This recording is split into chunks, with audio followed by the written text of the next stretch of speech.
Nice to see you, Vivienne. Looking fantastic. Yeah, it's really good to see you. Nice to see you. Have a seat. What do you think of our clock? Do you like it? Do you think it's high fashion? I don't know. It looks like a clock, and it's a big one. And I don't do these work. No, well, I hope so. I hope so. So we'll see. We'll see. That's part of the fun. We don't quite know whether it's going to work or not. Well, it's a giant alarm clock. Let's start. How are you? I'm well. I've just been giving this sort of talk, and it's quite late in the evening now, isn't it? Yes. Sorry, and it went well, and I'm pleased. You were reading from your manifesto that you've written. Yeah. I was trying to, the most important thing about it that I was trying to do is to convey a sense of urgency about the danger we face from the ecology. And I am really, the most important thing I can say quickly is read James Lovelock's book, The Vanishing Face of Gaia. You've got to. You've always been very passionate about current affairs and issues, haven't you? You see yourself a bit as a freedom fighter, I think. You are right, and I'm a bit embarrassed at having admitted that. But even as a child, that is what seemed to mark me out. It's what I've understood about myself. Yeah. What sort of childhood did you have, Vivienne? Oh, an ideal childhood. A mother who just adored me, living in the countryside. This was in Derbyshire? Yeah, the boundaries keep changing. It was in Cheshire at the time, 12 miles from Manchester, but at the bottom of the Pennines, the most fantastic countryside. Yeah. Have you got any top tips for fashion in a recession? Dress up, wear your old favourites over and over again. Don't buy new clothes. Take the tablecloth, but look great. You've got to, buy less, choose well. Okay, and add things and just make it very personal, and don't buy all this generic clothing that just needs lots of time in the washing machine. And how do you know what to wear on any given evening? How do you choose from your array of clothes?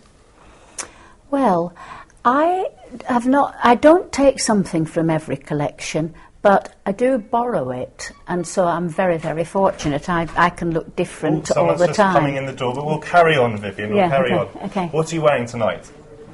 Can you just shut the door then? Sorry, because I get so easily distracted.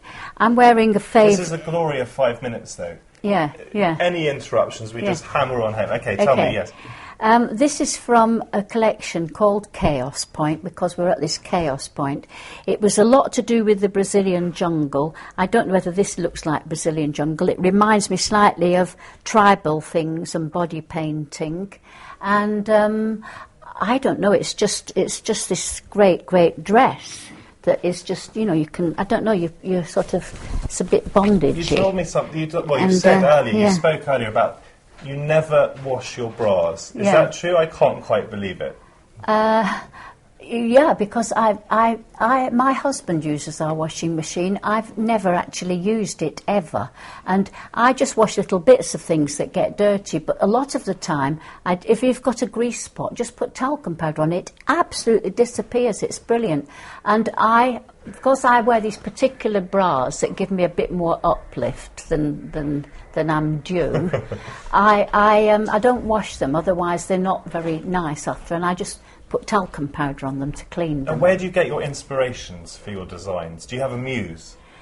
I think that without culture, without a deep interest in the most wonderful models of excellence that the human race have ever produced, I don't think you can have ideas. This is why people run out of ideas, because it's like having a fridge with no food in it.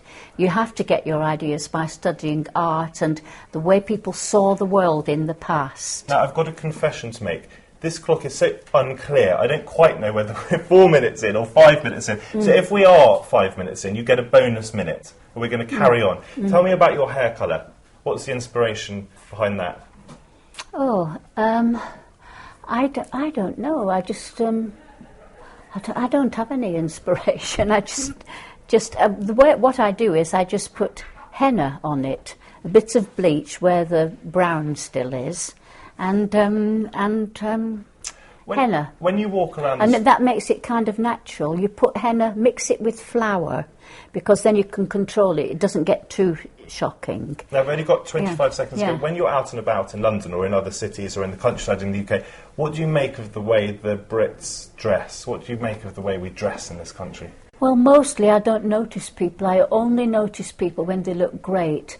And usually it's older people that can look wonderful. I saw a man at a concert last night, a music concert, and he just looked brilliant. Time is up. Time is up. Okay. And the alarm didn't even go off, so I think maybe we did do 6 minutes. Okay, all right.